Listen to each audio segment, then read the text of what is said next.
Buenas tardes, Valencia. Un placer estar aquí con ustedes. Nunca he presentado un libro, nunca he dado una charla en Valencia. Sí que la he dado aquí cerca, en Alfafar, ¿cómo se...? En Manises, creo que también, si no recuerdo mal. Para unas cosas tengo una memoria extraordinaria, para otras cosas no, es lo que tiene. Tengo que ir dejando hueco y formateando el ordenador. Y para mí es un honor estar hoy aquí hablando de un personaje trascendental como María Magdalena. Por un lado, a ver, yo suelo empezar mis charlas, sobre todo cuando hablo de temas religiosos, pidiendo disculpas. ¿Por qué? Porque entiendo que la religión es un fenómeno, es algo muy emocional, y entiendo que una persona que sea católica o que sea creyente, especialmente creyente, igual no va a llevar bien algunas de las cosas que hablemos aquí. Tienen que entender que yo soy historiador y que los historiadores pretendemos ser asépticos. Es imposible ser aséptico. Ojo, no voy a engañar a nadie, pretendo ser honesto con eso también, porque no se puede ser aséptico. Al final estamos sesgados por nuestras creencias previas. Y evidentemente yo, como no creyente, como descreído, que diría mi maestro Juan Eslava Galán, se acaba viendo el plumero de descreído. Y, por lo tanto, mi labor a la hora de analizar no solamente el personaje de la Magdalena, sino todos los personajes de la trama evangélica, desde Jesús a Judas, a Juan el Bautista o a los Reyes Magos, quién sabe, es crítica, evidentemente. Ojo, yo respeto muchísimo a los creyentes. Ahora bien, por defecto y por norma, no respeto las creencias. ¿Qué quiere decir esto? Que las creencias, como cualquier construcción humana, tienen que estar sometidas al sano ejercicio de la crítica. Sano, respetuoso, pero crítico. Y sobre todo, del humor. Y como andaluz, aunque como veis tampoco tengo demasiado acento, me sale cuando estoy fuera de Andalucía, curiosamente, el acento andaluz, tiro mucho de chascarrillos y de humor y demás, ¿no? Pero sea como fuere, voy a intentar que sea lo más dinámico esto, que sea lo más rápido posible también, porque yo soy de tirarme aquí 4 horas hablando. Vamos a intentar que no sea así. Y lo dicho, espero que pasen un buen rato. Me encanta ver que hay, creo, si no me equivoco, mayoría de mujeres. Bien. Bien, bueno, pues ya os digo una cosa. Yo estoy plenamente convencido, y esto ya es un claro anticipo de lo que vamos a ver, que en el movimiento de Jesús, sea quien fuere Jesús, sea como fuese su movimiento, la mayoría eran mujeres. Y probablemente eran las más importantes del movimiento, pese a que los discípulos que nos transmitieron la información sobre quién fue, sesgaron, omitieron en parte esto y masculinizaron un movimiento que probablemente era, y probablemente destacaba y divergía por ser, si no femenino, al menos igualitario. Intentaré explicar esto lo mejor posible. Y Magdalena representa perfectamente esta idea. Llevo toda la vida investigando sobre María Magdalena. Ese primer libro que comentaba antes Luis, Prohibidos que hablan en este pueblo, ya hablaba de ella. Ese libro, por cierto, salió a la luz gracias a mucha gente, entre ellas, gracias a una amiga mía que está aquí presente en el público, Evelyn, que allá, pues, no sé, ya se me pasan los años como losas, contribuyó mucho a que se fuese publicado. Y desde entonces, en casi todos mis libros, hay unos cuantos más aparte de estos, pero en casi todos está presente de algún modo. ¿Por qué? Pues porque tiene que estar presente, porque es una figura inseparable de la figura de Jesús. Y la figura de Jesús es un personaje esencial, no solamente en la historia de la humanidad, sino especialmente en la historia de Europa y especialmente en mi historia personal, como investigador. ¿Por qué? Me dirían, una pregunta que me suelen hacer algunas veces, ¿no? Algún hater o algún, alguien que en alguna charla mía me ha intentado de algún modo trolear o tal, ¿no? ¿Por qué escribir sobre Jesús y no escribir, por ejemplo, sobre Mahoma? Bueno, primero porque no está la cosa, como decimos en Andalucía, no está la cosa bonita para hablar sobre Mahoma, porque hay que tener cuidado, ¿no? Pero también porque Mahoma es un personaje tremendamente aburrido. Lo siento si hay aquí algún musulmán, pero es que lo es. Mahoma es un personaje muy aburrido, comparado con Jesús. Sobre Mahoma no se ha dicho que fuese un extraterrestre. Sobre Mahoma no se ha dicho que fuese negro, o que fuese ario, o que estuviese casado, o que muriese en Cachemira, o que estuviese enterrado en Japón. Sobre Jesús sí. Y por eso Jesús es un personaje pop. Es un personaje de la cultura popular, aparte de ser un personaje histórico, aparte de ser un personaje religioso importantísimo, si existiese como lo conocemos o no, es un personaje de la cultura popular, salvando las distancias y, por supuesto, entiéndanme, como Mickey Mouse, como Drácula, como otros tantos, ¿no? Por eso mola hablar sobre Jesús, por eso mola hablar sobre María Magdalena. Ahora bien, hago un pequeño Kit Kat aquí antes de seguir. Partimos de una premisa que creo que es necesaria, que es que este personaje existió, María Magdalena. Ojo, esa premisa no quiere decir que es una verdad intocable. Yo no me atrevería a afirmar aquí ahora mismo que María Magdalena existió. Lo único que podemos hacer, y lo cuento en la introducción del libro, lo único que podemos hacer los historiadores, sobre personajes sobre todo que tienen que ver con el mundo religioso, es exponer unas probabilidades. Y yo tengo muy claro que en una probabilidad altísima Jesús existió y María Magdalena existió. Otra cosa es quién fuesen. Ojo, yo no digo, lo que tengo claro es que no fueron los personajes que aparecen en los evangelios. Luego os comentaré por qué. Pero que existir, existieron. Pero quizás no. ¿Quién fue? Bueno, a ver, en los buscadores del Jesús histórico, que es como nos llamamos los frikis que nos dedicamos a este tipo de cosas, tenemos muy claro un problema, y es el gran problema, y es que no tenemos más fuentes para intentar aprender con H intercalada quién fue Jesús y por extensión quiénes fueron los personajes que le secundaron, que los 4 evangelios canónicos, los evangelios de Marcos, Lucas, Mateo y Juan. Evidentemente ninguno de esos 4 evangelios lo escribieron ninguno de esos 4 señores. Si queréis os podría explicar por qué, pero es así. Pero no hay más. Sí, hay algún apócrifo muy antiguo, prácticamente contemporáneo. Hay alguna mención extracatólica de algún historiador de final del siglo I, varios historiadores de final del siglo I, pero apenas aportan información. La información procede de los evangelios, y eso es un problema. ¿Por qué? Porque los evangelios fueron escritos por personas que no conocieron a Jesús décadas después de la muerte de Jesús, y que además, y esto es lo más grave, porque las otras 2 cosas no importarían mucho, pero esto sí, y es que estaban convencidos de que Jesús había sido un ser sobrenatural, un ser que había nacido de una forma milagrosa gracias a la acción de Dios, que hizo un milagro y hizo que una mujer virgen se quedase embarazada. Evidentemente, esto es un dogma de fe en el que yo no voy a entrar, pero los que escribieron los evangelios tenían esa firme convicción. Por lo tanto, hay que limpiar, hay que intentar leer entre líneas los evangelios para saber qué hay de histórico en esto, y es muy difícil. Magdalena aparece 13 veces en los 4 evangelios canónicos. El apócrifo aparece aún menos, muchísimo menos. 13 veces. Eso es muy poco. Pero además, el problema no es que aparezca 13 veces. El problema es que aparece de las 13 veces, 12 son en los momentos finales de la historia de Jesús. No solamente en los momentos finales, sino en los momentos más importantes. Hay una frase de Pablo de Tarso, de San Pablo, en la carta a los Corintios, que dice: sin resurrección, vana es nuestra fe. La fe del cristianismo, todos ustedes sabrán, sean católicos, protestantes, da igual, la fe consiste en que Jesús se encarnó, es decir, fue hombre, y vino a morir para con su muerte vencer al pecado. Y de camino, para morir y resucitar, para de camino vencer a la muerte. El pecado y la muerte, según Pablo, con mayúsculas. Pecado, muerte, como si fuese una suerte de seres cósmicos, algo así. Bien, pues resulta que la persona que estuvo allí presente, en esos momentos esenciales, no fue Pedro, no fue Juan, no fue Judas estaba el pobre por ahí también a lo suyo en ese momento, sino que fue María Magdalena. Y esto es inquietante. Supongo que todos conocerán más o menos la trama evangélica, ¿no? Sean o no creyentes.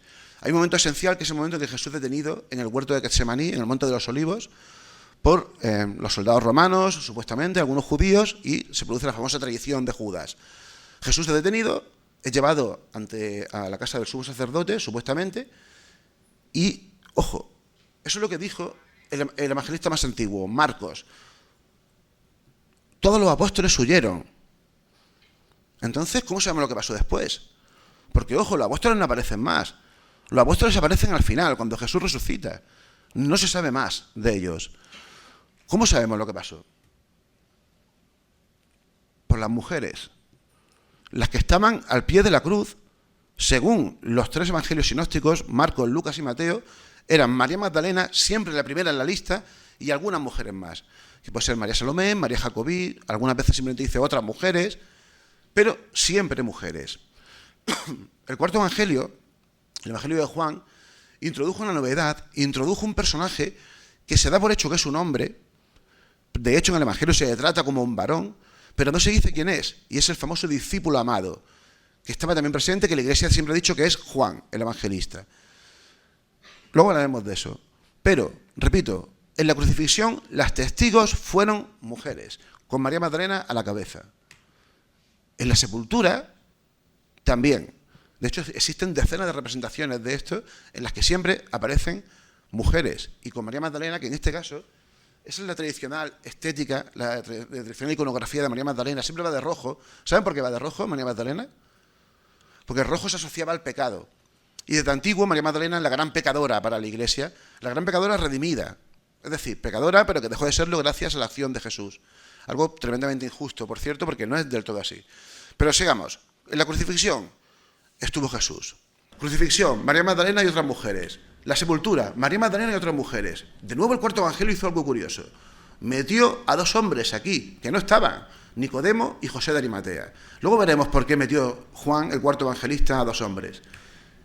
El hallazgo de la tumba vacía, es decir, la crucifixión, entierran a Jesús y ahí se empeñan los evangelistas en dejar claro que las mujeres vieron cómo enterraban a Jesús. ¿Vale? Esto tiene su porqué. Y después, 2 días después, no 3 días después, sino 2 días después, las mujeres de nuevo van a la tumba, supuestamente a perfumar el cuerpo de Jesús, y o bien se encuentran la tumba vacía, o bien se encuentran, porque claro, en esto discrepan los evangelios, o se encuentran a un ángel, o a 2 ángeles, o directamente se encuentra con Jesús. Pero hay un problema. No sé si ustedes han leído los evangelios, pero les invito, a ver, igual suena un poco atrevido lo que voy a decir, ¿no? Les invito a que lean el evangelio de Marcos. Desde luego, cualquiera que me oiga decir esto. Y sobre todo, que se fijen bien en el final. Los últimos 9 versículos de ese evangelio no aparecen en los manuscritos más antiguos. Son una interpolación, son un añadido posterior. El evangelio termina con María Magdalena y las mujeres, María Salomé y María de Jacobo, llegando a la tumba, encontrándose la tumba vacía, y de pronto aparece un ángel, que bueno, ni siquiera lo describe como un ángel, un ser que va vestido de blanco y que es como resplandeciente, que les dice: este que venís a buscar ya no está aquí, ha resucitado, id e informar a los discípulos. Pero sin embargo, el evangelio de Marcos realmente terminaba con que las mujeres no fueron a decirle nada a los discípulos porque tenían miedo. Y ahí termina el evangelio. Es decir, no hay ninguna aparición en el evangelio original de Marcos de Jesús resucitado. Esto es muy llamativo, piénsenlo. ¿Por qué? Porque los siguientes evangelistas, Lucas y Mateo, que lo que hicieron son versiones extendidas del evangelio de Marcos, y lo digo, no es una exageración, es así. Extendieron, ampliaron, corrigieron el evangelio de Marcos. Sí aparecen ya escenas de Jesús resucitado. ¿Por qué? Porque esto fue un problema grave que les dejó Marcos a los siguientes cristianos. Pero seguramente ya había leyendas, rumores de apariciones de Jesús, pero él no las incluyó en su texto. ¿Por qué? Bueno, eso sería para hablar largo y tendido, ¿no? Pero eso como fuere. Llega el cuarto evangelio y el cuarto evangelio es aún más raro. Las mujeres no van a perfumarle porque resulta que ya le habían perfumado José de Arimatea y Nicodemo el día anterior. Va solamente María Magdalena. Se presenta en el sepulcro, se lo encuentra vacío, y de pronto aparece un señor que se queda como un poco alocado diciendo: ¿quién es este hombre? Que le dice lo mismo: este es Jesús, el que viene a buscar, ha resucitado, y va. Ella se va, y en este caso sí que va a avisar a los apóstoles. Avisa a Pedro, y Pedro se lo comunica a alguien que es anónimo, es el mismo personaje anónimo que había estado en la cruz, el llamado discípulo amado, y juntos vuelven al sepulcro, a la tumba, y ninguno de los dos se atreve a entrar. Comprueban que no está, comprueban, y esto es muy importante para el tema de la síndone, de la sábana santa, comprueban que los paños con los que había sido cubierto están en el suelo, y se van. Y en ese momento pasa algo alucinante, que es esta famosa escena. Aparece un señor que María Magdalena no es capaz de reconocer en un primer momento.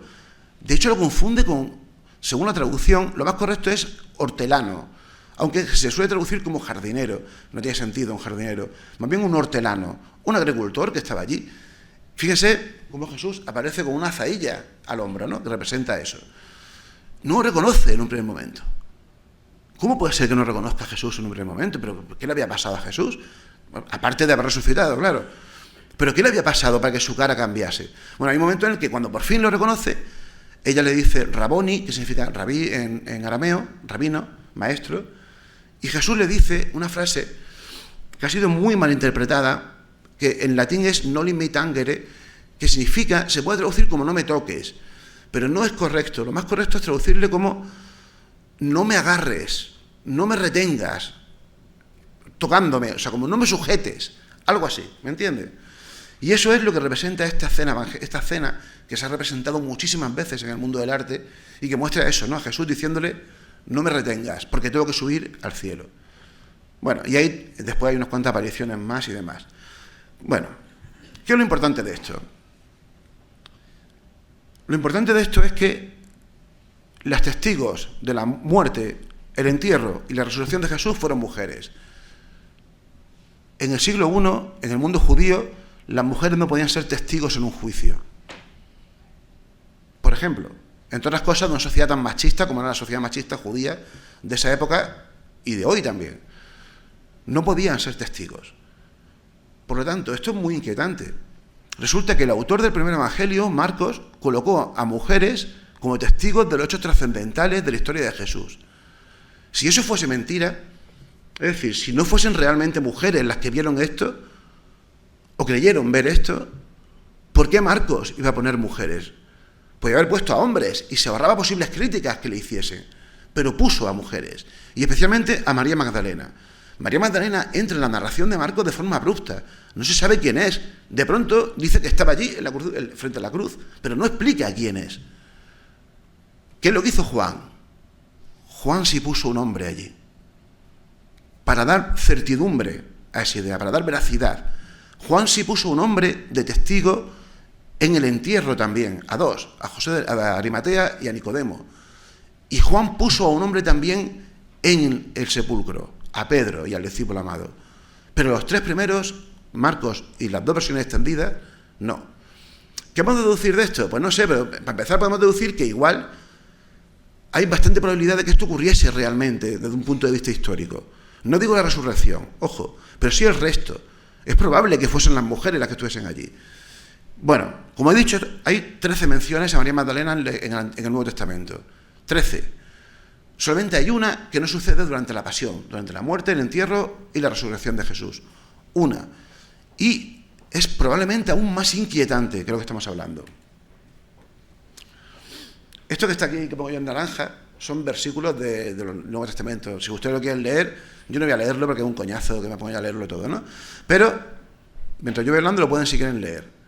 Fíjense, esta es la única mención de María Magdalena durante la vida pública. Aparece en el Evangelio de Lucas, Lucas 8. Dice que a Jesús le seguían varias mujeres que le habían acompañado, mujeres que habían sido curadas de espíritus malvados y de enfermedades, que para los judíos era un poco lo mismo. La enfermedad estaba relacionada con el mal. Y luego menciona unas cuantas, menciona a Magdalena, dice que de ella habían salido 7 demonios, ojo, dice que habían salido, no que Jesús le había sacado 7 demonios. Esto tendrá su importancia. Pero fíjense en la última frase. La última frase ha hecho que corran de verdad ríos de tinta y para mí es muy, muy significativa. Todas esas mujeres, según Lucas, les servían con sus propios bienes. ¿Qué quiere decir esto? Yo lo veo muy sencillo. Aquí discrepo, unas cosas, pocas cosas con las que discrepo con Antonio Piñero, que es mi gran maestro, porque él piensa que esto de servir se refiere al servicio doméstico.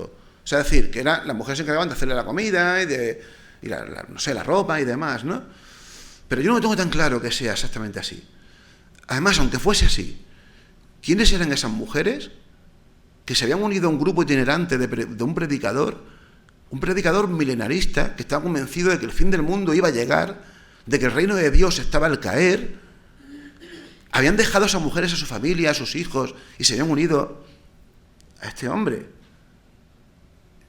Y si es así, ¿cómo tenían bienes? Las mujeres judías no podían tener bienes.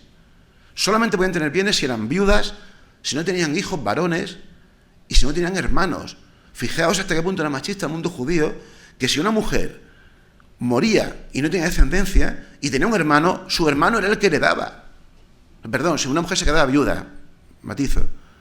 Es decir, sin embargo, aquí hay mujeres que le servían con sus propios bienes. ¿Quiénes son estas mujeres? ¿Qué es esto? A mí esto me ha inquietado mucho, ¿no? Y me da que pensar bastante sobre realmente cómo estaba compuesto el movimiento de Jesús. Pongamos que solamente fuesen 12 apóstoles, como dice la tradición, que evidentemente eran muchos más, no 12. Imagínense lo que es comer, dar de comer a 12, más Jesús, más todas las mujeres, más seguramente había más, todos los días, varias veces, en una zona muy pobre, además, Galilea. Hay algo raro aquí. Lo raro realmente es que no sepamos nada más. Lo raro es que los evangelios no digan nada más de María Magdalena, ni de las otras mujeres. ¿Por qué?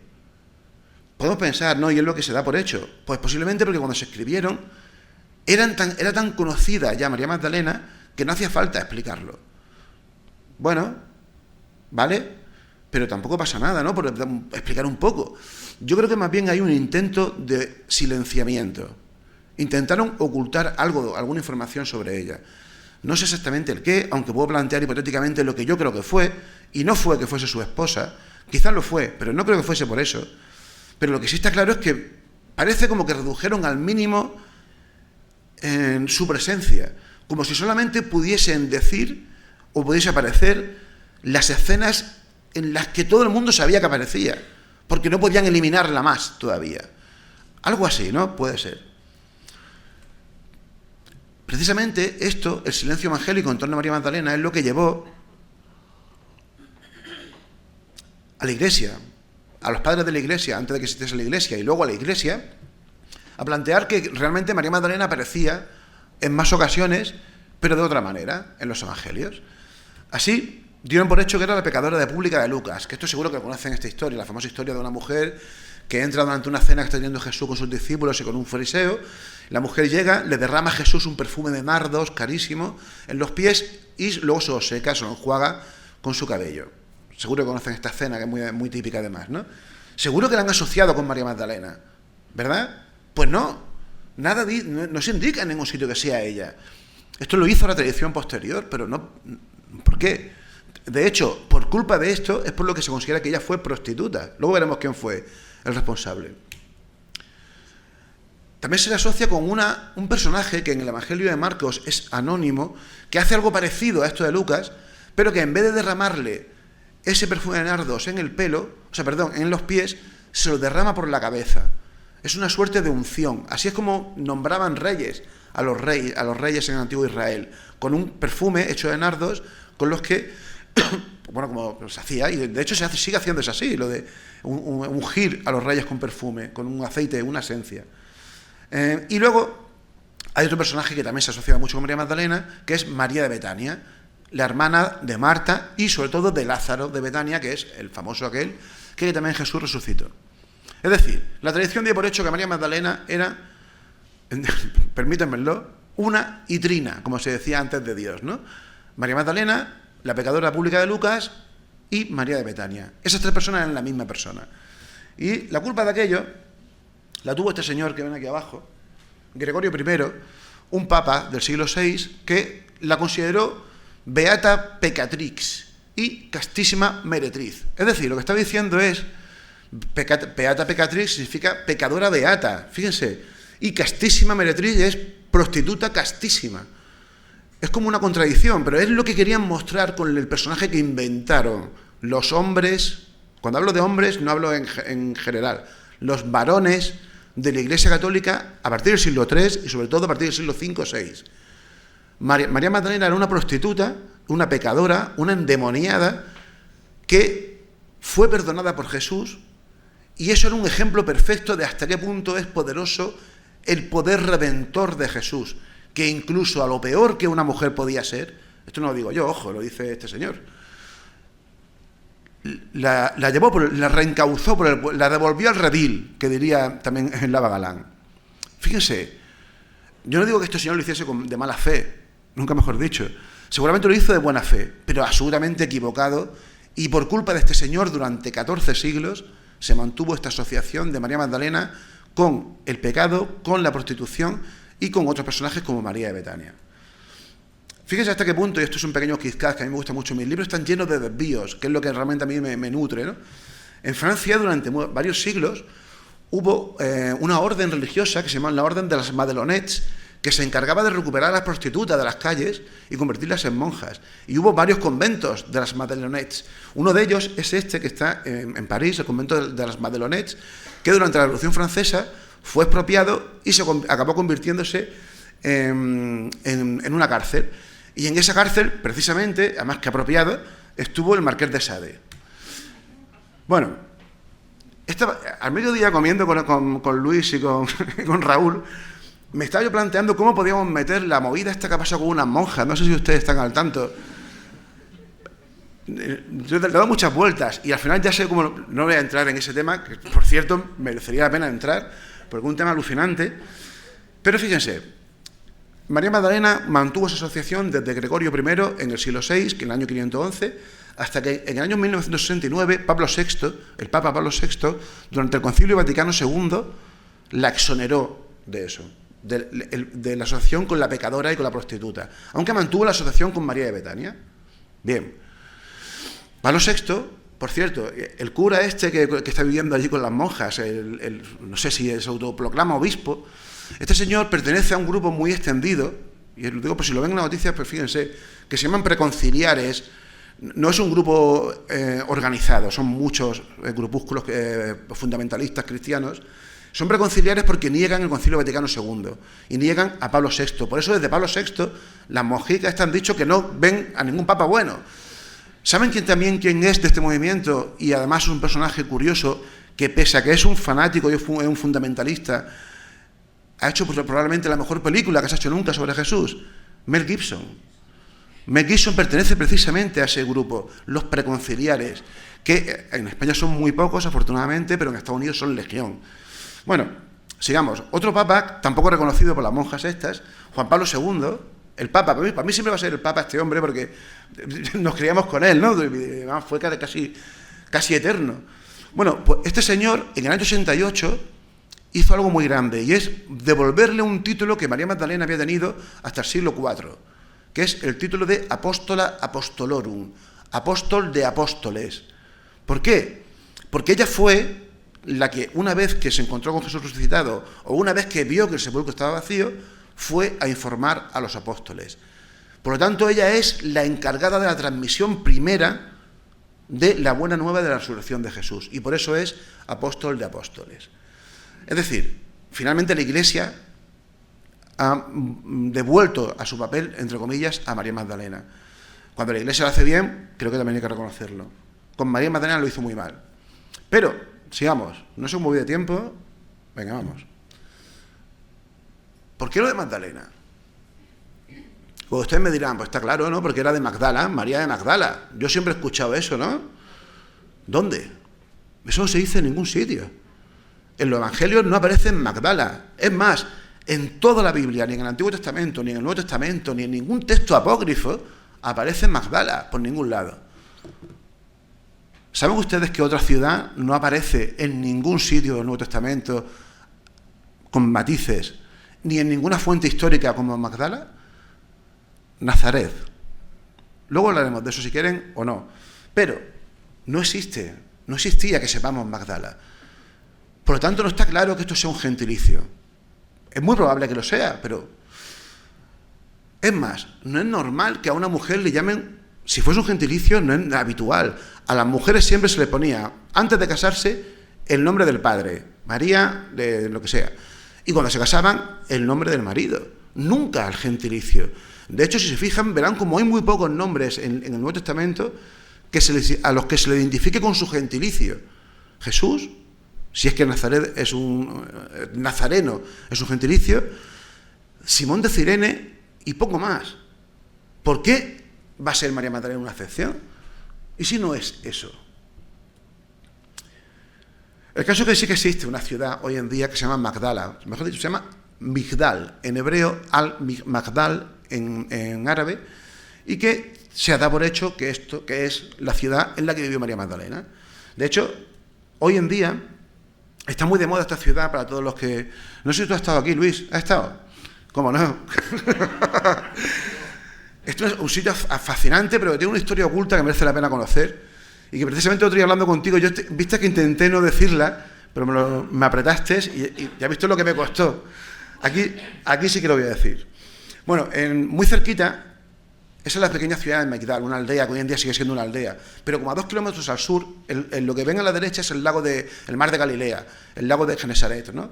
Que es donde es el epicentro de toda la predicación de Jesús. Todos los apóstoles vivían en torno a ese lago. Bueno, pues, a unos 2 kilómetros al sur del actual Migdal, se encontraron unas ruinas romanas y judías también del siglo I, entre las que estaba una sinagoga judía del siglo I, es una de las 7 que se han encontrado en Israel del siglo I. Esto es importante porque el siglo I supuso el final de los judíos, porque en el año 70 comenzó una guerra contra Roma que acabó con la diáspora definitiva, casi definitiva, de los judíos. Claro, y la destrucción del templo de Salomón, claro. Bueno, pues resulta que aquí, en estas ruinas, se ha encontrado eso que ven ahí, de Magdala Stone, le llaman, que es una representación del templo de Salomón, precisamente, en la que se ve el famoso candelabro, las 2 columnas del templo, Jaquín y Boaz, lo que si hay algún masón por aquí, seguro que es capaz de identificarlo. Bueno, pues resulta que allí, ya saben cómo es Tierra Santa, ya saben que también todo esto siempre ha estado unido a varios, no a uno, sino a muchos negocios bastante lucrativos, y uno de ellos es el turismo en Tierra Santa. ¿Qué pesa? Que, imagínense, aquella zona no está hoy en día ni hace décadas demasiado bien, no para de brotar nuevos centros turísticos. Y uno de ellos es el Magdala Center, un centro turístico brutal que se lleva construyéndose de unos cuantos años, que ya está casi terminado. Es un resort para católicos, mejor dicho, para fundamentalistas católicos, aunque puede ir cualquiera, ¿no? ¿Por qué? Porque estos son los que tienen este centro, a diferencia de la gran mayoría de los centros turísticos de Tierra Santa que pertenecen a los franciscanos, este no, este pertenece a esta congregación. ¿Saben quiénes son? Legionarios de Cristo. Un grupo fundado por Marcial Maciel, un mexicano, se fundó en México, es una congregación aprobada por la Iglesia Católica, sancionada de forma reiterativa y aprobada por Juan Pablo II, el Papa, con un poder económico tremendo, muy relacionado con elementos de la extrema derecha internacional, y que, sin embargo, parece que no da importancia que este señor acabó siendo condenado no solamente por abusar de decenas de niñas y de decenas de niños, sino por tener un montón de niños bastardos entre sus feligresas. Hasta el punto de que el Vaticano acabó reconociendo que habían ocultado pruebas para exonerar a este tipo. Como decía antes, cuando la Iglesia lo ha hecho bien, hay que reconocérselo, pero cuando lo ha hecho mal, creo que también. Y sobre todo cuando hay niños de por medio, creo que es de justicia, ¿no? Pero fíjense, este señor con esa cara tan afable que ven ustedes ahí, Juan Solana, mexicano pero oriundo de España, este señor es el director del Magdala Center Fíjense, esto es una de las declaraciones que hizo al poco tiempo de inaugurarse este centro, y sobre todo de inaugurarse eso, que es existe un movimiento dentro del catolicismo, incluso el catolicismo más fundamentalista, para recuperar el papel de la mujer. Es una suerte de pseudofeminismo, pero que en realidad lo que pretende es recuperar el papel tradicional de la mujer, el papel de la mujer como esposa del hombre. Bueno, pues, fíjense lo que dice este señor para, de algún modo, defender a Marcial Maciel de lo que había hecho. No es forma tan ridícula, ¿no? Las iniciales de Marcial Maciel eran MM, justo como María Magdalena. Y luego dice, básicamente, no recuerdo bien dónde lo dice, ¿no? Pero dice algo así como, bueno, ¿quién no tiene un pecadillo que otro por ahí? ¿Quién no tiene un muerto en el armario? No, perdona, vamos a ver, yo no tengo 60 niños bastardos por ahí ni he abusado de esto. Es increíble, realmente, que se permitiese esto, ¿no? Con esto quiero decir que muchas veces, por desgracia, el catolicismo se ha visto manchado por este tipo de cosas y han hecho pues, que muchos se espanten. Creo que hace falta, como se dice en Andalucía, hace falta limpiar la era en este movimiento, ¿no? Pero bueno, sigamos. Como decía, no hay nada que indique que Magdala sea la ciudad de la que procede María Magdalena. Nada. Y lo mismo pasamos en Nazaret. De hecho, en este libro no, pero en mi libro sobre Jesús yo establezco que no es así. Que lo de Jesús el Nazareno es otra historia, que no viene de aquí. Pero también planteo algo parecido sobre Magdala. Es más, voy a hacer un pequeño quiscar sin entrar en mucho detalle. Aquí recojo una de las cosas más novedosas que recojo en este libro, es una investigación de un historiador francés de la Universidad de Marsella, o sea, no es ningún charlatán ni nada por el estilo, el tío ha escrito un libro muy curioso en el que plantea que María Magdalena era la madre de Jesús. Ojo, no lo digo yo, me he puesto en plan Miguel Blanco. Ahora, no lo digo yo, lo dice él. Y además lo que dice es muy razonable. Yo no lo compro, pero me parece está bien construido. Resulta que en hebreo y en hebreo Magueda significa, bueno, en hebreo Magueda y en arameo Magadela significa, literalmente significa torre. De hecho, Magdala significa torre. Pero no es torre en el sentido, no es un sustantivo, es un adjetivo y se suele aplicar a las mujeres. Es decir, como si fuese María de la Torre, ¿no? Suena muy flamenco esto, ¿no? Muy andaluz. María de la Torre, pero torre en el sentido de grande, de majestuosa, de poderosa. Vale, entonces este hombre a partir de ahí se plantea, ¿y si Magadela es lo que dio origen a Magdalena? Magdalene en griego. Y realmente se refería a la Virgen María. ¿Por qué? Bueno, porque resulta que es verdad que en algunos apócrifos y en algunos textos de los padres de la Iglesia del siglo I, de finales del siglo I, del siglo II, sobre todo, al hablar de la Virgen María, utilizan ese epíteto, Magadela. Ahí lo dejo. Si quieren saber más... Bueno, hemos dicho, hasta ahora hemos estado hablando solamente de la versión canónica, pero es que resulta, ha habido más cristianos, evidentemente, aparte de los católicos, de hecho los hay. De hecho, hoy en día hay más cristianos no católicos que católicos. Pero hubo un grupo que fue masacrado a sangre y fuego por la Iglesia Católica también en un momento dado, sobre todo cuando la Iglesia se unió con el Imperio Romano, que son los cristianos gnósticos, que son un grupo que tuvo especial fuerza en Egipto y que creían en algo radicalmente distinto a lo que creían los cristianos normales.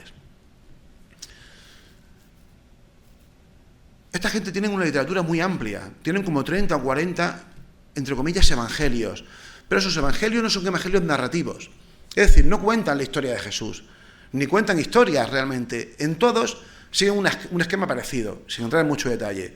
Jesús, que es un ser incorpóreo, que además nunca ha sido un ser corpóreo, por lo tanto esta gente niega la crucifixión. Ojo, al negar la crucifixión, niegan la resurrección. Al negar la crucifixión, niegan lo de la Virgen María y el embarazo milagroso.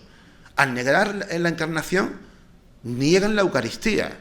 Imagínense el nivel de herejía que estamos aquí hablando, ¿no? Agárrense las monjas estas, comparado con los gnósticos. Bueno, pues, esta gente escribió muchos libros, y todos los libros siguen un mismo esquema, que es Jesús, desde el otro lado, sea lo que sea, se manifiesta a uno de sus discípulos y le da una serie de enseñanzas sobre cómo conseguir, cómo encaminarse en la autopista hacia el cielo. ¿Vale? Siempre desde la perspectiva gnóstica, que ahora os explicaré cómo es. Es así. ¿Vale? Bueno, pues resulta que en la inmensa mayoría de los evangelios gnósticos, Jesús elige a María Magdalena como la receptora de esos mensajes, de esas instrucciones para conseguir la salvación. ¿Por qué a María Magdalena y no a otro? Sí es verdad que elige a otros. Ahora veremos incluso algún ejemplo, pero ¿por qué a María Magdalena?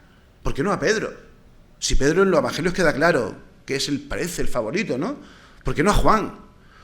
Es más, en todos estos textos, no solamente es que elige a María Magdalena, sino que Pedro, y aquí tenemos un ejemplo, si lo leen, Pedro se queja de eso. Se queja a Jesús y le dice, bueno, ¿por qué ha elegido a esta tía en vez de a mí o a nosotros? Se queja porque él considera que como varón, como hombre, como teleportante, que dirían hoy, tiene más derecho que ella a recibir esos mensajes especiales. Fíjense, eso pasa aquí en el Evangelio de María Magdalena, que por cierto es un evangelio dedicado a ella. Pero también pasa en otros. En el Evangelio de Felipe también pasa un poco eso. De algún modo se muestra como que hay una especial cercanía entre Jesús y María Magdalena. Ojo, recuerden que Jesús no es un ser físico para los gnósticos, pero se ve esa cercanía, mucho más que con ningún otro apóstol. Y de nuevo aquí, Simón Pedro, de nuevo, que se aleje María Magdalena, para ellos, de nosotros. Pues las mujeres no son dignas de la vida. Fíjense, ¿no? Qué manera de mostrar a Pedro. Bueno, realmente aquí lo que hay, esto es simbología pura y dura. No se puede entender el gnosticismo de una forma literal, sino simbólicamente. Esta gente creía, básicamente, que había dos iglesias. Una iglesia equivocada, que era la iglesia de Pedro, la iglesia de Roma, la iglesia de los evangelios, y otra, su iglesia. Y por eso utilizan a uno como el símbolo de la iglesia maligna para ellos y a otra como el símbolo de la iglesia buena, a María Magdalena. Los gnósticos empezaron a desarrollarse desde más o menos la mitad del siglo I hasta el año 400, más o menos, que ya fueron erradicados por completo. Su filosofía es una mezcla entre neoplatonismo, tiene mucho de filosofía griega, algunas influencias orientales, incluso el budismo, se puede decir, y un cristianismo muy sui generis. De hecho, fíjense, no voy a entrar en mucho detalle, los católicos piensan que la salvación se consigue, aparte de cumpliendo una serie de mandamientos y de normas éticas, claro está, pero teniendo fe en la muerte redentora de Jesús y en la resurrección, porque Jesús supuestamente vino a demostrar que algún día eso pasaría. Todos resucitaremos.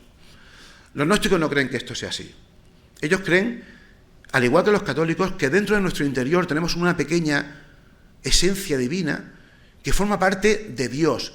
No es una creación de Dios para los gnósticos, es un cachito de Dios. Y es un cachito de Dios que tenemos que hacer lo posible para que salga de aquí. Estamos en una cárcel terrenal de la que hay que salir.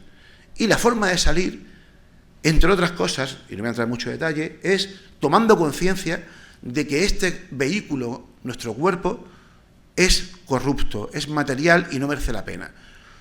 Hay que desprenderse del cuerpo. Eso mismo pensaban los cátaros 12 siglos después, porque es exactamente, son un grupo de influencia gnóstica también, ¿no? Por lo tanto, en todos los textos en los que María Magdalena recibe la enseñanza de Jesús, le explica que el camino de salvación, como decía Machado, que decía aquello de quien habla solo espera hablar con Dios un día, es ese, es el camino de la introspección, el camino de mirar hacia adentro, de la meditación. Bueno, no voy a entrar en mucho más detalle porque sería muy largo, ¿no? Hay una diferencia trascendental. Pero acabaron siendo esquilmados. Y por el motivo que sea, esta gente le dio mucha importancia a María Magdalena. Luego os plantearé por qué. Yo creo que saberlo, pero es una hipótesis, no tengo evidencia que lo avale. Pero esto guarda mucha relación con uno de los grandes temas que se puso de moda como consecuencia del amigo Dan Brown, que la lió fuerte en el año 2004 con el Código Da Vinci. No hay ninguna leyenda antigua, no hay ninguna tradición, no hay ningún libro anterior a finales del siglo XIX que hable de que fueron marido y mujer. Nadie. No hay ningún movimiento herético. O quizás sí. Porque resulta que, pese a que yo había leído en muchos sitios que sí que había muchos movimientos que hablaban de esto, nadie ponía ningún ejemplo. Y buscando demostrar que no había ninguno, me acabé encontrando con uno. Que sí. Y es que hubo un grupo de cátaros que, en efecto, pensaban que había sido la esposa de Jesús. Mejor dicho, de Cristo. Porque este grupo de cátaros pensaban que había dos Cristos. El Cristo metafísico, sobrenatural, y un Cristo físico que sí se encarnó y que fue el que estuvo con María Magdalena. Pero bueno, estos fueron muy pocos, un grupo de cátaros muy concretos, y ya está. No hay nada más. Pero hay cosas raras. Por ejemplo, este cuadro, que todos conocerán, ¿verdad? ¿Quién es la persona que está a la izquierda de Jesús? A la izquierda, claro. Bueno, sí, claro. A la izquierda de aquí, claro. A la derecha de Jesús. A la derecha de él. Parece una mujer. Bueno, pueden hacer la prueba. Yo les voy a poner varios ejemplos ahora. Pero existen cientos de representaciones de esta escena en las que aparece a su derecha o a su izquierda, según, alguien que parece una mujer, muy mujer en muchos casos, pero no se le muestra así como lo hizo Da Vinci. Da Vinci hizo una cosa rara aquí, muy rara, que luego si queréis podemos debatir qué es lo que hizo. Yo creo que saberlo, pero tampoco lo tengo claro. Fíjense, la última cena de Juan de Juanes, que por cierto ya aparece el grial de Valencia. Hay una persona que está casi acostada sobre él, que ahí sí parece un hombre, ¿verdad? Pero fíjense que es el único imberbe. ¿Por qué? Porque se ha dicho que es Juan, el evangelista, que era el apóstol más joven, el que escribió el cuarto evangelio. Y como el cuarto evangelio es un libro muy tardío, del año 90 o así, pues claro, tenía que ser muy joven cuando conoció a Jesús. Por eso se le muestra siempre como alguien, repito, muy joven. Pero fíjense, es un capital románico que está en San Juan de la Peña, lo he puesto porque también por ahí anduvo el grial de Valencia, en el que también aparece una persona muy femenina, recostada sobre el pecho de Jesús. Pero es que eso responde a este versículo del Evangelio de Juan, que dice que uno de los discípulos al que Jesús amaba estaba recostado en el regazo de Jesús. Hay muchísimas, fíjense, en esa por ejemplo es clarísimo, ¿no? Y parece más mujer todavía que en casi ninguno. ¿Por qué? ¿Por qué hizo Da Vinci esto? porque no está recostada sobre Jesús, fíjense. Es más, parece que se está apartando de Jesús, ¿no? A mí me da un poco la sensación. ¿Saben quién es el personaje que tiene la mano puesta sobre su cuello? Es Pedro. ¿Recuerdan lo que le he comentado antes de los gnósticos, de esas dos iglesias y tal? Se me ha olvidado meterlo aquí, pero no sé si ustedes lo tienen. Si quieren, pueden mirarlo en su móvil. Si no, quédense con esto. Hay un cuadro de Da Vinci que se llama La Virgen de las Rocas, que seguro que si lo conocen, lo podrán visualizar. En ese cuadro aparece la Virgen María, con la mano así, sujetando una cabeza, parece invisible, que está ahí, justo a ella aparece la Virgen María, Juan el Bautista, Jesús y un ángel. Y el ángel está haciendo exactamente esa misma señal, con la señal de cortar una cabeza. Hay quien ha planteado que esto tiene que ver con la creencia de que Da Vinci pensaba que Juan el Bautista había sido auténtico Mesías, cosa que es posible y es razonable. Pero yo creo que aquí hay algo más. Y yo creo que Da Vinci estaba relacionado con algún grupo gnóstico de su época y que esto es una alusión a eso. Y que María Magdalena se esté separando de Jesús es una alusión a lo que os comentaba al principio de el no limitangere, eso de no me agarres, no me retengas, déjame. Se está apartando de él, la Magdalena, en ese cuadro. Es decir, no hay nada herético, pero a la vez sí, porque es María Magdalena quien está aquí. Y a mí no me puede decir nadie que esa señora es Juan. O sea, Da Vinci no pintó a un hombre ahí, está claro. No sé cuál es su intención, no sé, pero evidentemente no es un hombre. Las bodas de Caná. ¿Conocen ustedes esta escena, no? Hay un problema. Fíjense como yo no paro de hablar del Evangelio de Juan. El Evangelio de Juan es el Evangelio, desde un punto de vista histórico, menos fiable, porque es muy tardío y porque tiene mucho material nuevo. Pero hay un debate, hay un pique entre los historiadores y hay quien dice que probablemente viene de una tradición distinta y que sí hay que tenerlo en cuenta como fuente histórica, y hay quien dice que no. Yo estoy un poco entre dos tierras, ¿no? No tengo muy claro. Pero ese Evangelio empieza de una forma muy rara. Empieza, de hecho es el capítulo 2, el capítulo 1 es una breve introducción, empieza con la escena de las bodas de Caná. ¿Ustedes recuerdan esa escena? Seguro que sí, ¿verdad? Bueno, la escena básicamente que invitan a Jesús y a sus discípulos cuando aún no se ha explicado quiénes son los discípulos, cuando Jesús aún no ha captado a ningún discípulo. Pero invitan a Jesús, a sus discípulos y a María a una boda en Caná de Galilea. Van para allá y hay un momento en el que se acaba el vino de la boda y María le pregunta a Jesús, se lo dice a Jesús, oye, que no hemos quedado sin vino. Y Jesús básicamente le dice, bueno, ¿a mí qué me cuentas? Esto no es cosa mía, esto no es mi boda, ¿no? Pero, aún así, María le da una orden a los sirvientes de que hagan caso a lo que Jesús les diga, y Jesús hace su magia y el agua se convierte en vino. Y de pronto entra en acción un personaje que este es el que realmente es inquietante de esta escena. El maestre Sala. Seguro que cuando han leído esta escena o la han visto en alguna película, no se han parado a pensar en quién es este tío. El maestre Sala es un personaje muy común en el mundo romano, no en el mundo judío, por lo que deja claro que esta escena posiblemente sea mentira, que se encargaba de aguar el vino. Es decir, cuando empezaba la fiesta, el vino era bueno y puro, pero conforme la gente se iba poniendo ya pelotazo, empezaban a aguarlo para rebajar los efluvios alcohólicos. Esa era la función del maestre Sala en el mundo romano. Bien, pues resulta que el maestre Sala se dirige al novio, que no sabemos quién es, porque no lo han presentado, pero hasta ese momento estaba hablando de Jesús. Se dirige al novio y le dice, todo el mundo deja para el principio el mejor vino y luego al final pone el aguado, pero tú has puesto el mejor vino al final. Al margen de esto del vino, de que puede tener un sentido relacionado con el eucarístico, con la Eucaristía, con lo que sea, ¿por qué el maestre Sala le dice eso a Jesús? Porque parece que se refiere a Jesús. ¿Es que Jesús es el novio? Esto es muy raro. También os digo una cosa, nadie ha planteado nunca en la antigüedad que Jesús lo fuese, pero sí que existen leyendas que defienden que el novio era Juan el Evangelista y que la novia era María Magdalena. Pero bueno, sigo. Hay alguna escena más en los evangelios que parecen indicar que María Magdalena pudo ser, o que Jesús, mejor dicho, que Jesús pudo tener pareja. No que fuese María Magdalena, ojo, pero sí que tuviese pareja, antes al menos de su vida pública. Incluso hay quien ve en esa escena del no me toques, del no me agarres, algo con un matiz sexual, ¿no? Podría ser, y probablemente también Da Vinci lo veía así. pero no lo tengo claro, cuesta posicionarse al respecto. Igual que también, fíjense, los gnósticos, volvemos a los que antes comentaba.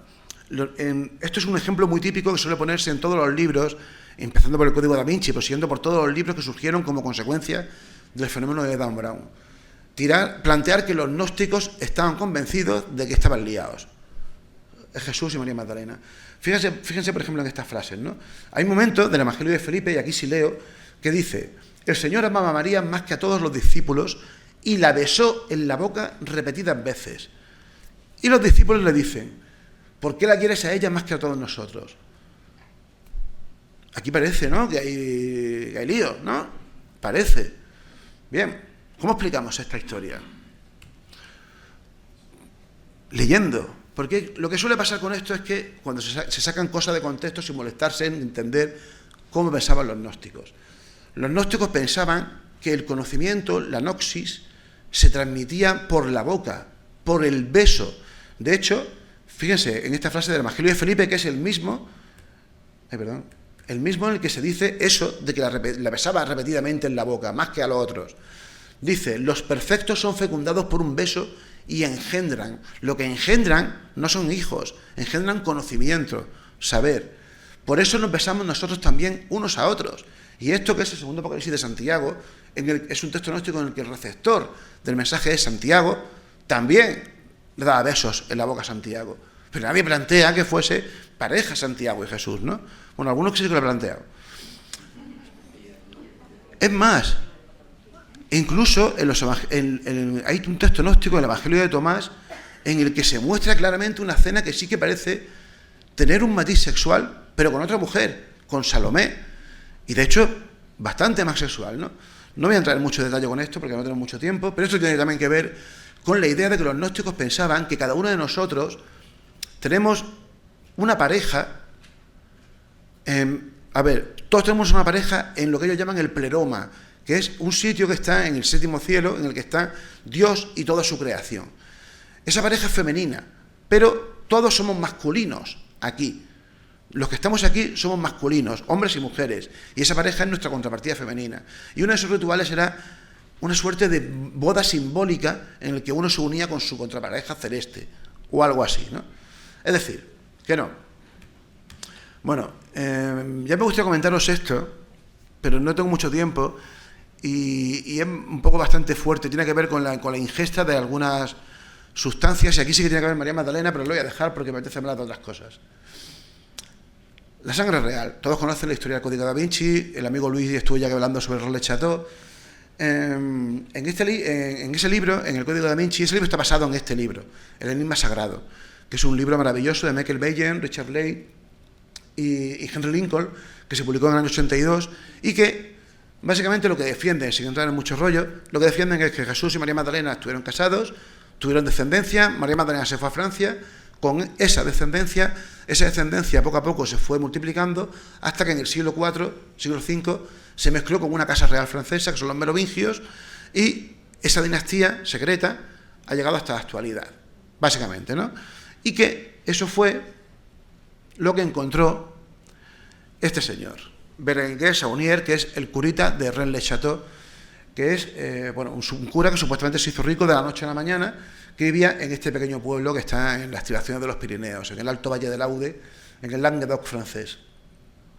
Según el Código Da Vinci, según ese libro, El Enigma Sagrado, y según lo que se conoce como la Belle Histoire, la Bella Historia, este señor se hizo rico de la noche a la mañana porque encontró algo que le hizo hacerse rico, ya sea un tesoro económico o algo por lo que le pagaron. O sea, como sea, lo encontró en esta iglesia, en la iglesia de Santa María Magdalena.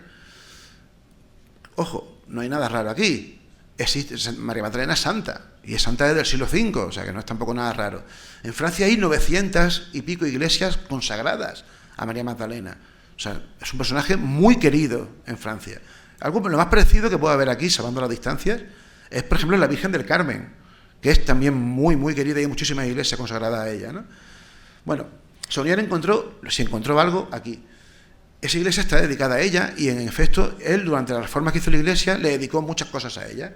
Por ejemplo, en la entrada, que aparece una escultura suya, en el altar de la iglesia, o esa famosa estatua en la que aparece con sus tradicionales atributos, que son la cruz, la redoma con el perfume y la carabela.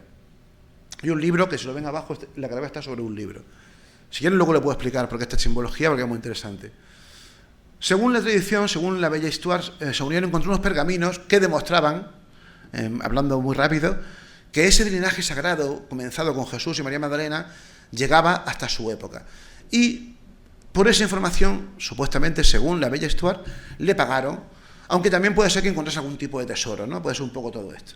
Y eso fue lo que le permitió, pues, hacerse de bastante dinerillo, mucho más de lo que podía un cura francés de la época tener, y hacerse una casa, una mansión palaciega, la Villa Betania. Betania, ¿recuerdan que María Magdalena era equiparada con María de Betania? Pues de ahí viene esto. O la famosa Torre Magdala, también relacionada con María Magdalena. Saunier murió, le siguió su pareja, su sobrina, como se suele decir, no sé si se dice aquí en Andalucía se dice mucho, cuando un cura convive con una señora, es su sobrina, ¿no? Bueno, su sobrina heredó todo tras su muerte, y ella fue la que se encargó de decirle a unos cuantos personajes que Saunier había encontrado un tesoro, más que decir, insinuar, pero que aún quedaba parte de ese tesoro en algún sitio del subsuelo de esa ciudad. Y eso fue lo que provocó que a partir del año 52 o así más o menos, sobre todo a partir del año 55, con la publicación de unos cuantos artículos, estos, que salieron en enero del 56, la gente se volviese loca y fuese a excavar en ese pueblo. De ahí el título de mi primer libro, que es Prohibido excavar en este pueblo, que es precisamente por eso, por un cartel que sigue estando en la entrada. Por cierto, fouiller en francés no significa, lo que está prohibido no es excavar, sí se puede excavar. Lo que no se puede hacer, fouiller significa escarbar, más que es como escarbar buscando algo. Eso es lo que no se puede hacer. También os digo una cosa, y eso el amigo Luis lo sabe, y bueno, y Raquel, por ejemplo, que ha estado conmigo allí en infinidad de veces. No se puede hacer, pero hay gente haciéndolo, ¿eh? Y hay unos cuantos. Y hay gente que tiene un túnel ya hecho como de aquí a la puerta y aún no han llegado a la iglesia. En fin, sea como sea, todo esto es mentira. Esto se lo inventó este tío, que es un tío fascinante, la historia es increíble. O sea, es más increíble la mentira que se orquestó este señor Pierre Plantard que la verdad. Saunier no se hizo tan rico, como se dice. Saunier no encontró ninguna cosa de Merovingio, Saunier no encontró nada de María Magdalena, Saunier no era un cura herético, al revés. Era un señor de lo más ortodoxo que había, nada raro en todo esto. Pero bueno, cerrando la pregunta, ¿estuvieron casados o no estuvieron casados? Bueno, esto tiene mucho que ver con cómo consideremos que fue Jesús. Recuerdan que al principio he dicho que Jesús lideró un grupo religioso milenarista. Jesús estaba convencido de que el fin del mundo era inminente. De hecho, en algunos de sus versículos probablemente auténticos, históricos, Jesús insta a los suyos y les dice que lo van a ver en vida. O sea, él no habla de un futuro, él no dice que 2000 años después vaya a llegar el fin del mundo y el reino de Dios. Él dice que algunos de los que están frente a él lo van a ver. San Pablo de Tarso, decía exactamente lo mismo. Juan el Bautista, el maestro de Jesús, el que bautizó a Jesús, decía exactamente lo mismo. Los esenios, los famosos esenios del Qumran, que era un grupo judío que se fue a vivir a orilla del Mar Muerto, a Qumran, precisamente porque estaban convencidos de que eso iba a ser así, de que iba a llegar el Mesías y de que el fin del mundo estaba al caer. Y por eso todos estos, Jesús, esenios, Juan el Bautista y Jesús, instaban a los suyos a que se dejasen de cosas terrenales, incluso a que abandonasen a su familia. Jesús lo hace en varias ocasiones, insta a sus discípulos a que abandonen todo, porque lo importante es centrarse en preparar la llegada del reino de Dios, que es inminente. No hay nada más importante que eso. Esto es muy polémico, pero es que es así. Ojo, esto no diferencia en nada, y lo digo desde el respeto, pero entiéndanme, cuando uno se pone a estudiar historia de religiones y sobre todo historia de los movimientos sectarios, las sectas funcionan exactamente igual. Funcionan que una persona, cuando es atraída por una secta, rompe por completo con el mundo exterior. De hecho, hay un componente identitario de el nosotros. Si quieres estar con nosotros, tienes que alejarte de ellos. Eso está presente en Jesús. Jesús, una y otra vez en los evangelios, insta a sus discípulos. Pedro tenía suegra. Jesús cura a la suegra de Pedro en uno de sus milagros. Sin embargo, no sabemos nada de su mujer. ¿Por qué? Porque probablemente la abandonó. Por lo tanto, podemos plantear a nivel especulativo, ¿y si Jesús, que se unió al movimiento de Juan el Bautista en el año 30 más o menos, cuando él tenía unos 30 y tantos años, tenía familia anterior y cuando se convirtió al movimiento de Juan dejó por completo a su familia? Es factible, ¿verdad? ¿No? Por lo menos como hipótesis de trabajo. No tenemos nada que lo evidencie, pero puede ser. ¿Puede ser que fuese María Magdalena, su mujer, de antes? Pues podría ser, pero ¿por qué no lo dicen los evangelios? No sé. Pero fíjense, hay una escena que a mí me fascina y que es muy representativa, y este cuadro lo representa perfectamente. Aquí se ve, por un lado, en primer plano, a Marta de Betania, y en segundo plano, al fondo, se ve a María de Betania, que tradicionalmente ha sido asociada con María Magdalena. A una se le ve cocinando con ropa de estar por casa, ropa pobre, mientras que a la otra se le ve rindiendo pleitesía a Jesús y escuchando el mensaje de Jesús. Eso es una escena del Evangelio de Lucas, en la que Jesús le dice eso que puede leer ahí a Marta. Le dice, Marta era la hacendosa, la que se dedicaba a cuidar de la casa, a dar de comer a todos los discípulos, mientras que María pasaba de todo y se dedicaba solamente a escuchar a Jesús. Y hay un momento en que Marta se queja de eso y Jesús le dice, María ha elegido la mejor parte. Esa frase es muy significativa de lo que estamos hablando. Y esa es la idea, eso es lo que Jesús le pedía a sus discípulos, una entrega absoluta y un abandono por completo, porque están convencidos de que el fin del mundo, y repito, estaba al caer. Bueno, y ya para terminar con este bloque, y ya nos queda solamente un cachito, en muchísimos libros se ha planteado que hay un montón de escenas de María Magdalena, de escenas artísticas de María Magdalena embarazada. En efecto, claro, lo parece, hay un montón. Aquí tenemos unas cuantas, sobre todo aquella de allí, parece bastante claro, ¿no? Pero bueno, también hay que molestarse un poco y ver que ese señor, que tiene un nombre rarísimo, que no me voy a atrever a pronunciar aquí, ese señor representaba siempre a todas las mujeres en sus cuadros así. Por lo tanto, o una de dos, o representaba a todas embarazadas, o es otra cosa, ¿no? Así que no. Además, el que alguien represente a María Magdalena embarazada no quiere decir que fuese real, simplemente que ese señor la planteaba así, pero es que no hay cuadros así. Fíjense, esto sí que ha hecho que corran ríos de tinta. En la capilla Rosslyn, que es una capilla increíble que está en Escocia, hay una vidriera que ha sido utilizada sistemáticamente por los apologistas, por los que defienden que Jesús y María Magdalena tuvieron un montón de hijos. Y es esta escena, en la que supuestamente sale María Magdalena y Jesús coge un niño en brazos. Y ya está, esto para ellos es la evidencia. Pero esa capilla es verdad que tiene relación con los templarios, tiene mucha relación con el esoterismo cristiano, bueno, con muchas cosas, ¿no? Bien, bueno, pues no. Siento decir que esto no es así. Esto es una escena que aparece en el Evangelio de Marcos de Jesús bendiciendo a los niños, sin más. Porque lo curioso es que se fijen en esta escena y no, por ejemplo, en esta otra,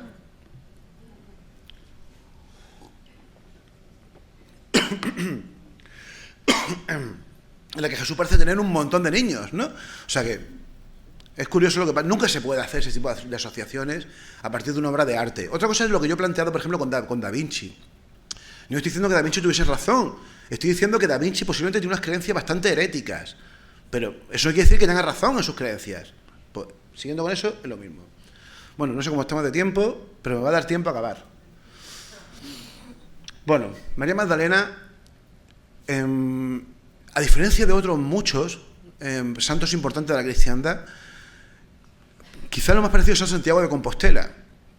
No se convirtió en un personaje capaz no solamente de atraer turistas, sino de permitir la construcción de todo un reino cristiano a su alrededor, que eso es lo que pasó con Santiago de Compostela. Y eso es lo que pasó con María Magdalena. La historia es fascinante y voy a intentar resumirla en 10 minutos como mucho, o en menos. En el año 1037, aquí está ¿ven el mapilla? En una región que se llama la Borgoña, que está en el centro de Francia, un poco al sur de París, en una ciudad que se llama Vézelay, el abad de una abadía benedictina, Gaufredus, grita a los 4 vientos que ha encontrado los restos de María Magdalena allí. Bien, ¿no?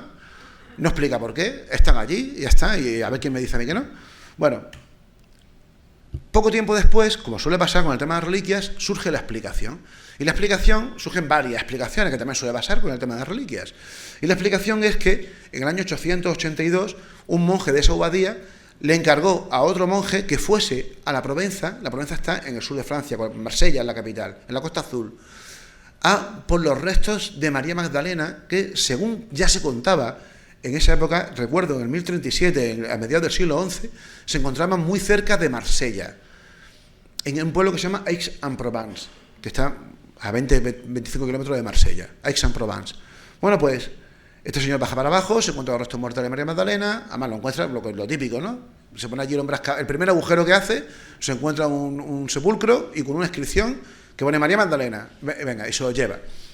Y bueno, se lleva al norte, y a partir de ese momento Becelay se convierte en un lugar importantísimo de culto, además uno de los sitios de los que nace el camino de Santiago francés. Estas son, por cierto, las reliquias que se conservan en Becelay. Recuerden, mediados del siglo XI, el año 1050 más o menos. 2 siglos después, en 1270, se publica una obra trascendental que es La leyenda dorada, de Jacobo de la Vorágine, que es un libro, una antología de hagiografías, de historias de santos. Y aparecen cientos de historias de santos, y una de ellas es la de María Magdalena. Y lo que cuenta María Magdalena es muy curioso, y de algún modo lo que viene es a ratificar las reliquias que se habían encontrado, repito, 2 siglos antes. Lo que cuenta es que María Magdalena era hermana de Marta y de Lázaro, que eran hijos de unos reyes que vivían en Judea, y que al morir los padres, María Magdalena heredó el castillo de Magdala, mejor dicho de Magdalo, que estaba en Betania. Recuerden, de nuevo la asociación María Magdalena, Betania, pecadora de Pública de Lucas. María Magdalena, como tenía dinero, como tenía pasta y tal, pues tenía una vida licenciosa, y tenía sus escarceos amorosos y tal, pero no, ojo, no fue prostituta para este hombre. Hasta que finalmente un día conoció casualmente a Jesús y se acabó rindiendo a sus encantos y acabó uniéndose a su grupo y siendo perdonada por él por su anterior vida licenciosa. Asiste a la muerte de Jesús, asiste a la resurrección, bueno.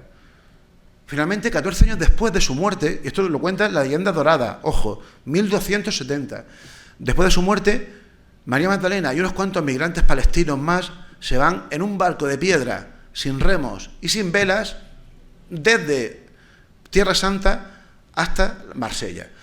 Por cierto, diga lo que diga Dan Brown, diga lo que diga en el Enigma Sagrado, en la obra original, en la leyenda dorada, van Marta y Lázaro, Maximino y unos cuantos más, pero no está José de Arimatea por ningún lado. Por lo tanto, la asociación con el Santo Grial que estableció Dan Brown es falsísima, porque no es así, no aparece en la leyenda. Bueno, estas son representaciones artísticas de esta escena, hasta que finalmente llegan a Marsella. Y cuando llegan a Marsella, María Magdalena empieza a predicar entre los marselleses, con más o menos éxito, hasta que finalmente consigue convencer al gobernador de Marsella. Si se dan cuenta, allí se nota que está el gobernador con su mujer, son los que destacan en el centro, ¿lo ven? Y aquí también están, son estos dos de aquí. Eran 2 señores ya mayores, que no podían tener hijos, y María Magdalena media con Dios para que ella se quede en estado. Se queda preñada, y a modo de agradecimiento deciden ir a agradecérselo a Pedro, que está en el Vaticano, a Pedro, al apóstol Pedro. Se van con tan mala suerte de que en mitad del camino la mujer se pone de parto y muere. No llega a nacer el niño, o sea, muere. O sea, sí nace el niño, pero nace también muerto. Entonces deciden, una decisión loca que tuvieron, deciden dejar a la mujer y al niño en un islote que se encuentran allí en camino de Marsella a Roma, no sabemos exactamente dónde, que eso es lo que representan esas imágenes que ustedes ven ahí.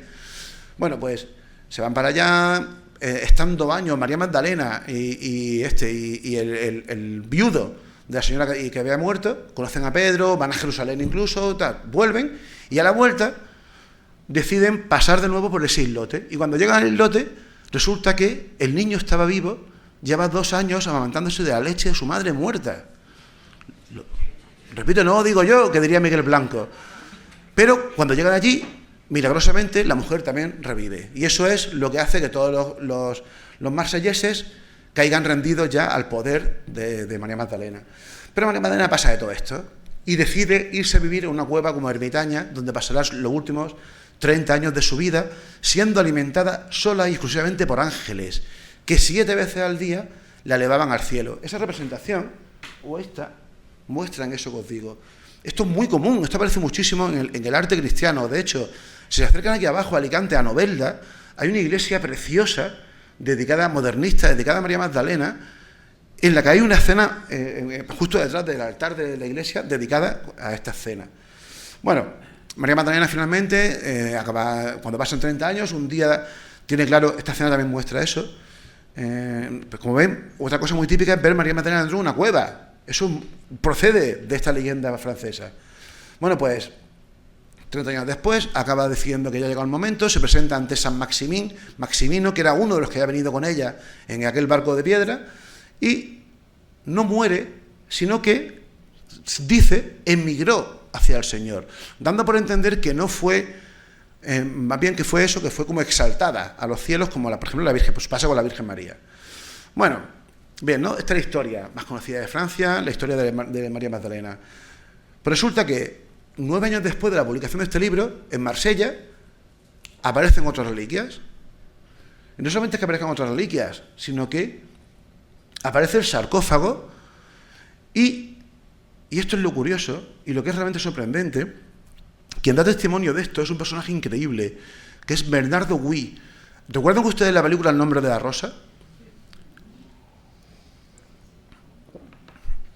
El malo de esa película es F. Murray Abraham, es Bernardo Guy. Bernardo Guy fue un inquisidor de Toulouse que fue especialmente activo contra los cátaros y que estuvo en el momento en el que se levantaron las reliquias de María Magdalena en este nuevo lugar que es San Maximín.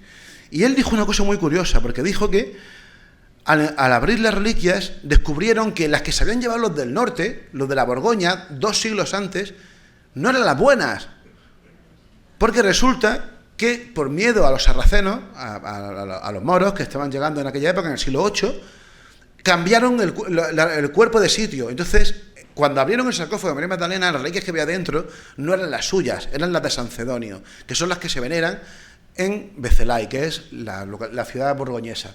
Imagínense, lo que estamos hablando básicamente es un pique entre 2 ciudades de Francia por quién tiene las reliquias más buenas y más grandes. ¿Y quién ganó? Pues ganaron los del sur, porque finalmente el Papa aprobó esto. Y así, estas son las reliquias de María Magdalena oficialmente reconocidas por la Iglesia Católica. Se conserva el cráneo prácticamente intacto. De hecho, en el libro lo comento, hay una reconstrucción bastante fidedigna de cómo se cree. Y es más, parece que es una mujer judía, se han hecho estudios genéticos y todo, una mujer judía de unos 50 años. O sea, que parece encajar, y del siglo I. Pero bueno, la sacan en procesión. A mí esto siempre me ha sorprendido este culto a los santos descuartizados, ¿no? Pero bueno, se da. Y esto, ¿recuerdan la escena del Noli me tangere que os comentaba antes, en la que Jesús le dice, no me toques, o suéltame, déjame? Según algunas versiones se dice que Jesús la apartó, dándole como un golpe en la frente a la Magdalena. Bueno, pues esa reliquia que ven ustedes en el centro es un cachito de la piel de María Magdalena, del cráneo de María Magdalena y de la piel, y por eso pone ahí Noli me tangere, que es la escena que os comentaba antes de Lucas, o sea, perdón, de Juan. Bueno, ya sí que termino. Todo esto es mentira. Básicamente. Todo esto es mentira y además sabemos quién lo hizo. Esto tiene que ver con una casa real francesa que es la casa d'Anjou. La casa de Carlos II d'Anjou, que luego tiene su manifestación. Este señor se quería montar un negocio turístico para justificar la creación del reino de la Provenza, de la que él era rey. También era rey de Nápoles y también era rey de Jerusalén. Y lo intentó antes de él, su bisabuelo lo intentaron. Fíjese, en el año 1040, 7 años antes de que en el norte reclamasen la reliquia de María Magdalena, en el sur, en Marsella, reclamaron las reliquias de Lázaro, el hermano de María Magdalena. Fíjense, por cierto, esa representación de la resurrección de Lázaro, como hay 2 personas que están tapándose la nariz por el olor que ya emitía el cuerpo. Lo intentaron, esto fue el bisabuelo de Carlos II d'Anjou. El padre de Carlos II d'Anjou lo intentó con Santa Marta, cuyas reliquias aparecieron en Tarascón, que está a 30 kilómetros de Marsella. Es decir, aquí había un contubernio de la casa esta d'Anjou que durante décadas intentaron montarse su propio camino de Santiago. Y finalmente lo acabaron haciendo con la Magdalena. Pero curiosamente, incluso antes de que apareciesen las reliquias, que aparecen en 1279, apareció esto. Y os quiero comentar esto porque tiene mucha relación con Valencia. Esto es la Grotte de Sant Baume, que es el lugar, la cueva en la que supuestamente estuvo María Magdalena predicando durante los 30 años aquellos en los que estuvo alimentada nada más que por los ángeles, ¿no? Es un sitio preciosísimo que de verdad merece la pena conocer y del que tenemos testimonios ya de 1212, es decir, 80 años antes de la aparición de las reliquias de la Provenza. Yo he estado allí y de verdad que merece mucho la pena conocer. Bueno, pues muy cerquita de aquí, en Castellón, tienen ustedes el santuario de la Madre de Déu y de la Balma, que es una transposición de la Santa Baume. Baume significa en occitano cueva, pero también significa ungüento, y en francés también lo significa. Bueno, yo tenía mucho interés en comprobar si esto era cierto, porque había llegado una referencia que planteaba que esto era así, que esto es una transposición de este otro sitio. Fíjense que es bastante parecido el rollo. Es una ermita rupestre, un santuario rupestre, excavado en una cueva. Bueno, pues le pedí ayuda al amigo Raúl, que me encontró un libro de un señor, del Ramón Ejarque que es un canónigo de Tortosa, que escribió lo que es hoy en día la historia oficial de este santuario, y en ese libro se reconoce que se hizo para rendirle homenaje a María Magdalena. Pero además, en un primer momento estuvo consagrado a Santa María Magdalena. Curiosamente, este santuario es famoso porque las mujeres iban allí, las mujeres endemoniadas. Del mismo modo que María Magdalena siempre fue la santa de las endemoniadas. O sea, que tiene que ver con todo esto. Endemoniadas es una forma que tienen de decir los curas a las mujeres insatisfechas sexualmente, o a las mujeres simplemente que no querían que su marido le maltratase, y entonces pues eran endemoniadas porque era lo que tenían, ¿no? En fin, ya termino, de verdad, soy un coñazo, lo siento, pero os tengo que contar esto. 200 años después llega otro Anjou, René de Anjou, un tipo interesantísimo, y intentando seguir la estela de sus antepasados, que consiguieron montar todo un negocio en torno a María Magdalena, que sigue a día de hoy en la Provenza, pues en un lugar que se llama La Camarga, en un pequeño pueblo que se llama Santa María de la Mer, encontró otra cosa. Se puso a excavar allí. Por cierto, allí estuvo Van Gogh. Por cierto, allí fue donde Van Gogh le pasó la movida de la oreja, que se cortó la oreja por un pico. Bueno, no voy a entrar en ese tema, ¿no? Pero bueno, estuvo allí y pintó varios cuadros en Santa María de la Mer, un pueblo precioso que merece la pena conocer. Bueno, pues resulta que René de Anjou, en 1448, convencido de que allí estaban enterradas las dos Marías son María Salomé y María Jacobí, que son las dos mujeres que acompañaron a María Magdalena durante las famosas escenas que comentaba antes, de la crucifixión, del entierro. Bueno, pues resulta que se la encontró, estas cosas que tienen la gente para excavar. Yo no sé, yo solo que somos historiadores, yo más de una vez he estado en alguna excavación, y ustedes tienen que ver lo que es estar en una excavación, que te puedes tirar un año para encontrar un hueso así, pero esta gente encontraba a los muertos como, bueno, en fin, encontraron 3 muertos, las dos Marías, que claro, luego, si queréis os cuento por cómo sabían quién era cuál, pero la encontraron, y encontraron a alguien más. Estas son las dos Marías, la iglesia es preciosa, una basílica súper bonita. El 25 de mayo, que por cierto estamos casi ahí, sacan en procesión a las dos Marías. Las dos Marías están en una capilla que está cerrada, que está justo encima del altar, en el coro, y las bajan por unas cuerdas, las reliquias, y las reciben, fíjense, todos con velas. Es una fiesta muy, muy bonita, en la que finalmente la acaban llevando al mar e introduciendo en el mar. Porque, según la leyenda posterior que surge en esta época, en ese barco en el que vino María Magdalena, también venían estas dos mujeres. Y por eso es esta historia, ¿no? Como la llevan de nuevo al mar para representar simbólicamente esto. Lean por favor esto, y ya termino de verdad.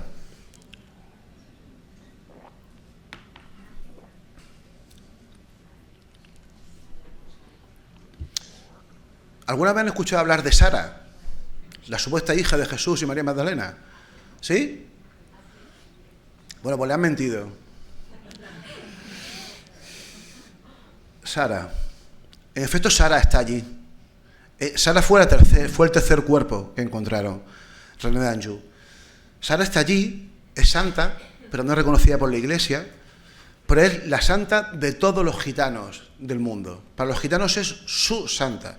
Os aseguro, yo he hablado con gitanos de Almería y la conocen. Sara está en una cripta bajo la iglesia de Notre Dame de la Mer, que se llama, en Santa María de la Mer, y es esta. Una virgen preciosa, negra. Ahora os explicaré también por qué lleva tantos pañuelos y tantos tal, porque tiene su rollo. Pero antes os voy a contar una pequeña historia, que es este hombre. Este señor que ve usted aquí descalzo hablando conmigo en mitad de la iglesia es Dominique. Dominique es un gitano de Arles. Arles es un pueblo que está a unos 40 kilómetros al norte, que es el responsable de cuidar esa cripta. Es cosa suya. Y él se pasa la vida allí cuidando esa cripta. Yo estoy hablando con él, claro, imaginaos, ¿no? Yo llegué allí, el pavo hablaba muy bien español, y, pues, una hora hablando con este hombre. Y bien, fascinante todo lo que me contaba. Y hay un momento en que, cómo no, surgió la pregunta. Pero a ver, Dominique, ¿es posible que Sara sea la hija de Jesús y María Magdalena? Y empieza como a reírse, el hombre era muy simpático y me dice, pero ¿cómo va a ser su hija si no ves que es negra? O sea, es tan de verdad, ¿qué más necesitamos saber que eso, no? O sea, ¿por qué va a ser la hija de Jesús y María Magdalena esta santa? Es más, es que existen dos leyendas distintas de Santa Sara. Hay una que defiende que era una criada que iba en ese barco junto a todos los demás que venían de Palestina, pero hay una mucho más bonita que es en la que creen los gitanos de la Camarga, los gitanos de esa región, que es que ella, Sara, era una princesa gitana de allí, que cuando vio que llegaba el barco y que viendo que estaba a punto de zozobrar, se quitó su mantón, lo tiró en el mar y como si fuese una tabla de body o de surf o de, ¿cómo se llama esto? Paddle surf, se llama el rollo este de ahora. Pues fue yendo al barco y salvando uno a uno a todos los que venían allí. Y eso es lo que representa esa ilustración que ustedes ven ahí. Por eso, cuando sacan a Sara en procesión el 24 de mayo, que también la acaban metiendo en el mar, fíjense cómo la ponen de mantones, porque todas las mujeres gitanas, sobre todo las mujeres casamenteras que quieren casarse o que tienen problemas de fertilidad, confían en Sara y el ritual es ponerle un mantón por lo alto. Y fíjense la pobre chica, como acaba de rebozada. Es una festividad de verdad que merece la pena conocer porque es súper emotivo y se juntan millones de gitanos franceses a vivir esto con muchísima paz, franceses y de todo el mundo. Claro que sí, también hay merchandising disponible. En fin, muchas gracias, de verdad, y ha sido un placer.